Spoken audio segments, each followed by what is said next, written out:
Mary, it's me, he said, his voice a ghost from the past. It had been a decade since my ex-husband and our son's wife vanished into thin air after eloping. I'd buried thoughts of them deep within, avoiding the pain they left behind. But now, unexpectedly, his voice pierced through the years. I'm going to move into your parents' place. You're still there, aren't you? His demand was as startling as it was unwelcome. I'm sorry for the abruptness, but you need to vacate my home, he insisted, leaving no room for negotiation. His request caught me off guard. A decade had passed since we last exchanged words, and his sudden reappearance left me bewildered. What could he possibly want now, after all this time? And why was he asking to move into my parents' home with his unfaithful partner? Still bunking with the folks, huh? Any new spouses since we last talked? His inquiry dripped with a mix of curiosity and condescension. Get out of there pronto. Anger surged within me for the first time in a decade, fueled by his audacity to mock me further. Little did he know, my living arrangements had changed drastically over the years. Sorry, but if you're eyeing my parents' place, you're out of luck, I retorted. Huh? His confusion was palpable, a stark contrast to the rage boiling within me. I made it clear to him that after a decade, my determination had only grown stronger. Mary Kane, 60 years old, and still teaching part-time at a private school, I asserted. Despite being at retirement age, I persisted with my part-time work, albeit with a reduced salary. My admiration for my parents, both esteemed educators, stemmed from cherished memories of my childhood. Their influence fueled my ambition to follow in their footsteps. There was a time when I had a husband, Stephen, but that chapter ended in divorce a decade ago, and now, out of the blue, he resurfaced after all these years of estrangement. Stephen and I first crossed paths in college, back when I was just 21, juggling part-time teaching at a tutoring center with my studies in education. Stephen, a fresh face at the tutoring center, had recently stepped into the role of a part-time teacher. Despite his seniority in years, it fell upon me with my longer tenure to mentor him as directed by the center's director. As I guided him through the ropes, our camaraderie blossomed into a close friendship, which eventually bloomed into something more. 3 years of courtship later, we exchanged vows and welcomed our son Michael into the world.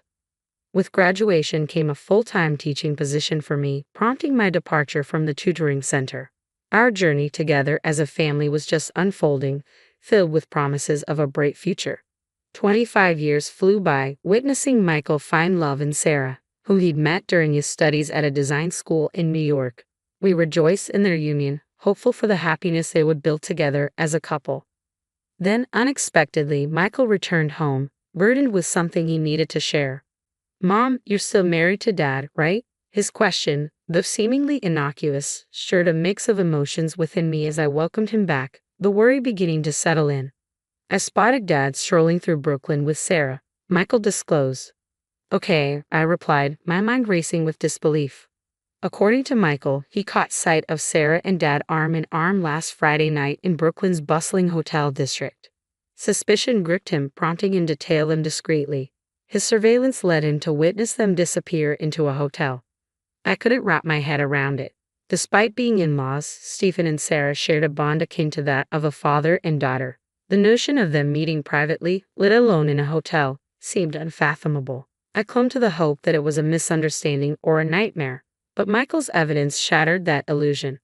The image on Michael's phone screen depicted a crystal-clear snapshot of Dad and Sarah entering the hotel arm in arm, unmistakably captured on a Friday night. Dad's excuse of overtime at the office crumbled in the face of this damning proof. Additionally, I couldn't shake off the memory of Stephen's frequent late arrivals home over the past few months. His explanations vary from happy hour gatherings with colleagues to sudden business trips or urgent work demands on holidays. Initially, I accepted his excuses without much skepticism, but upon closer reflection, I realized these occurrences had become more frequent lately. There seemed to be a pattern emerging, one that made me increasingly uneasy. Could these excuses be a cover for spending more time with Sarah?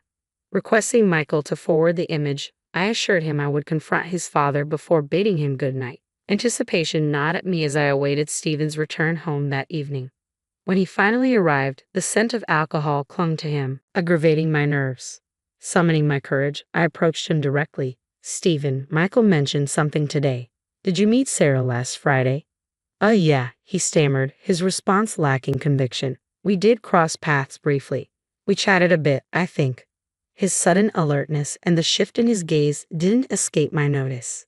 Sensing my apprehension, he countered with a question of his own. What exactly did he tell you? He mentioned spotting you and Sarah entering a hotel in Brooklyn. I disclosed, my voice tinged with concern.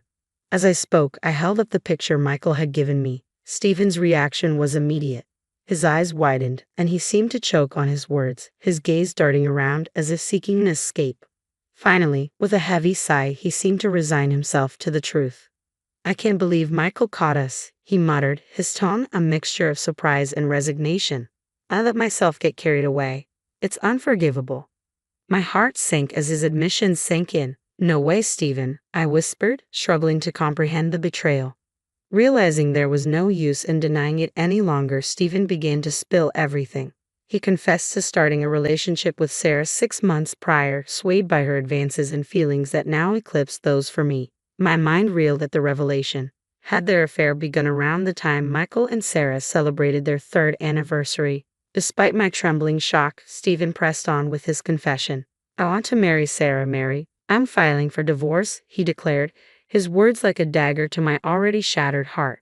I objected vehemently, my mind spinning with disbelief, but Stephen remained resolute. I can't continue like this. It's over between us. The following day, Stephen failed to return home. His absence was accompanied by a notable absence of his belongings and a finalized divorce decree left on the table. Later, a distraught call from Michael revealed that Sarah had disappeared, taking the divorce papers with her. It seemed she had no intention of coming back. The shock of Stephen and Sarah's sudden elopement left me reeling. That marked the end of my marriage to Stephen a decade ago. After the divorce, we sold our shared home, and I found solace in a new residence closer to my workplace. Initially, the loneliness of my new surroundings weighed heavily on me. Yet, as I immersed myself in my work, I gradually discovered that time had mended my emotional wounds. Teaching proved to be a powerful balm for my emotional wounds, a fact I only realized with hindsight. The steadfast dedication to my fulfilling career played a pivotal role in my healing journey. Continuing to work part-time at the school even after retirement, I found purpose and joy in the daily interactions with both colleagues and students. With each passing day, the weight of Stephen and Sarah's betrayal diminished, replaced by the gratification of nurturing young minds. 10 years on, thoughts of Stephen faded into the background of my life. While my income saw a decline after transitioning to part-time teaching, it remained sufficient for me to stay engaged with the school and the students who held me in high regard. Their affection and admiration filled a void akin to that of a parent. Additionally, I found solace in Michael's resilience, witnessing him throw himself into his work with renewed vigor, having overcome the initial shock of his father's and wife's betrayal. Any semblance of peace I had managed to find shattered with the shrill ring of the phone. Hello, Mary, it's Stephen. His voice pierced the silence, breaking a 10-year hiatus. I never anticipated hearing his voice again, and when I did, a surge of emotions overwhelmed me. What's the purpose of this call? You didn't reach out to reminisce about the past, did you? My words tumbled out with more force than I intended, fueled by years of pent-up resentment.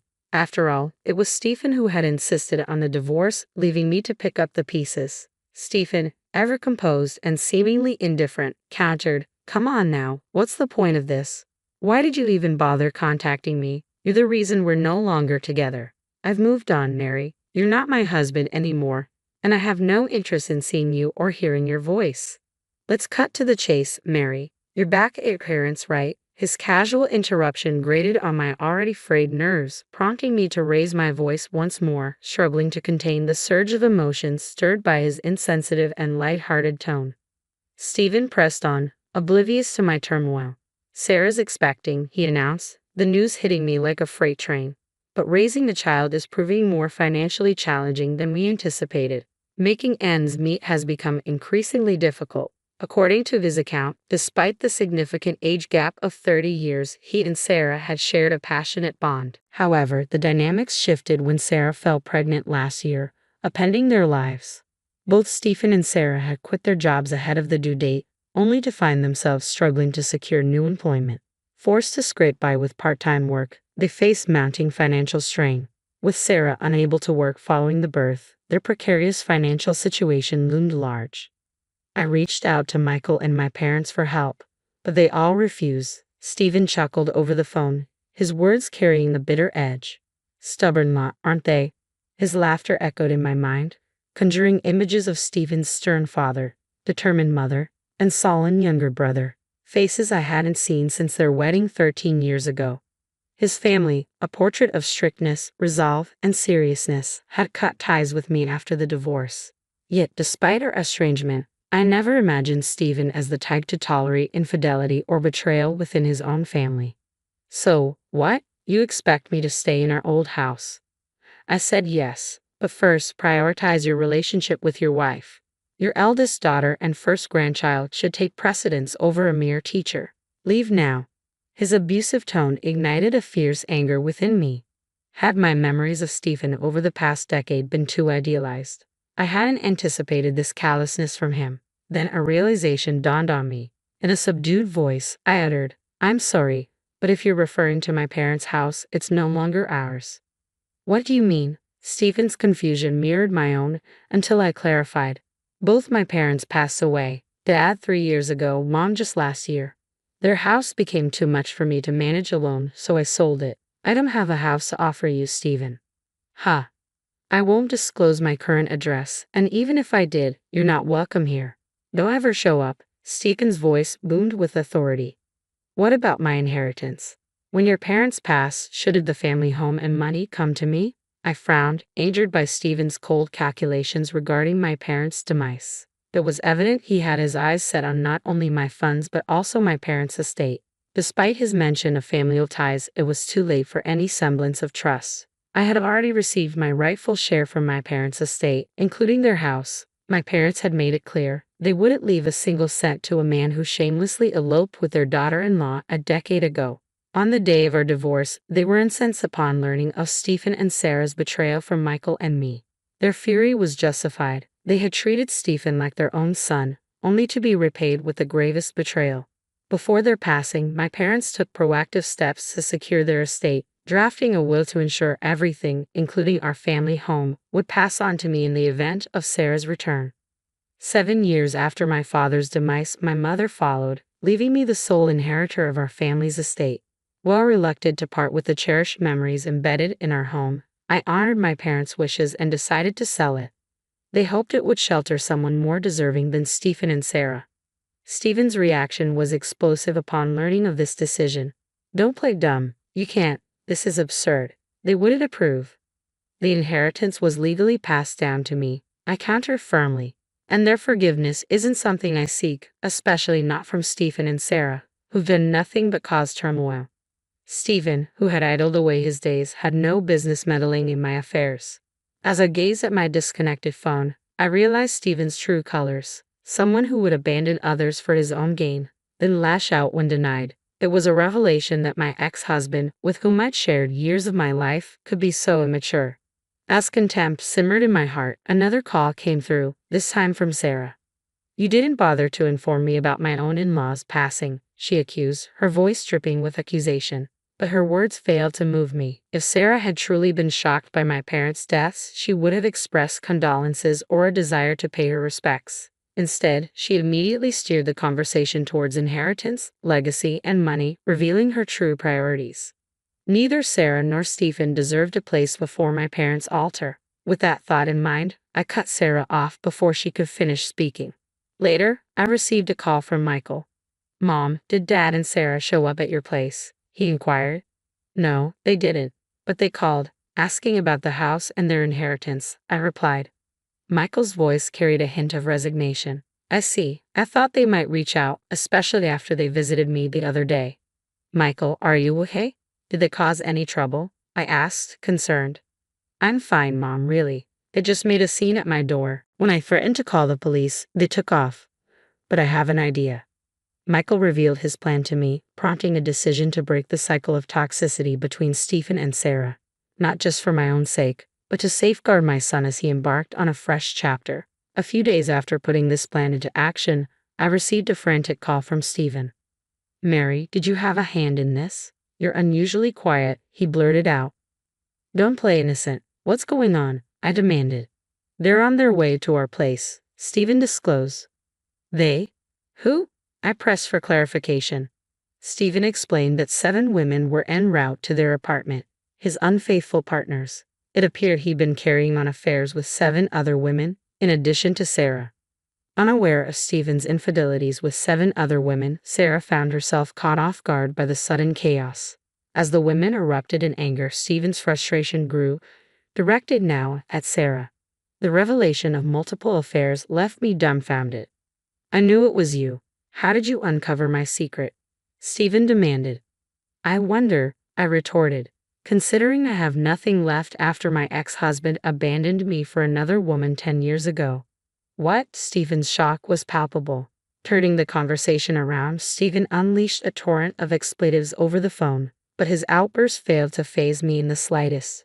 As Sarah's distress escalated during our conversation, she hastily packed her belongings, unleashing a heated argument with Stephen, oblivious to my presence on the line. It was a chaotic scene unfolding before my ears, reminding me of the saying, things spiral out of control. With a heavy heart, I directed my final words to my ex-husband, though they may have fallen on deaf ears. Farewell, Stephen. Never darken my doorstep or our son's life again. With that, I ended the call. Little did Stephen know, the tumult sparked by the women he had been unfaithful with was the very plan Michael had alluded to. After Stephen and Sarah's tumultuous visit to Michael's home, where they were swiftly turned away, he wasted no time in enlisting the services of a professional detective agency to delve deeper into their affairs. As it turned out, Stephen's infidelity with Sarah had escalated into affairs with 7 other women, 3 of whom were married. Michael promptly relayed this information to me, along with Stephen and Sarah's current address, the very apartment uncovered by the detective agency. With this knowledge in hand, Michael and I coordinated a plan.